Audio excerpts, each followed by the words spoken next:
Proof है? नहीं है ना?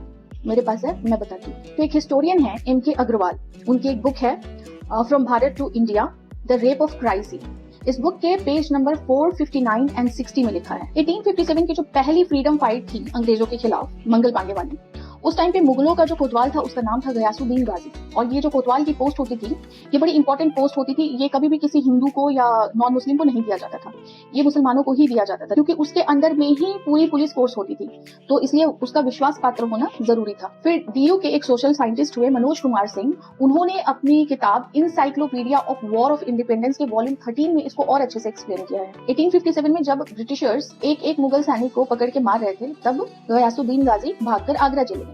वहां जाकर इन्होंने अपना नाम रखा गंगाधर नेहरू।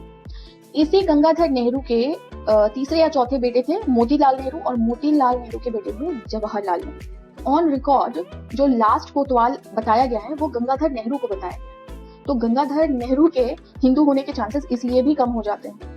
इवन जवाहरलाल नेहरू के पर्सनल सेक्रेटरी M.O. मथई ने अपनी बुक रेमिनेंस ऑफ नेहरू में लिखा है कि नेहरू परिवार इस्लामिक था और संजय गांधी का सर्कमसीजन भी हुआ था, एंड निकाह नामे पे इंदिरा गांधी का नाम मैमूना बेगम था, और जवाहरलाल नेहरू की माँ का नाम थुसु रहमानी था, जिसको बाद में बदलकर स्वरूप रानी कर दिया। तो ओवरऑल इन एविडेंसेस के आधार पर ये लगता है कि शायद वो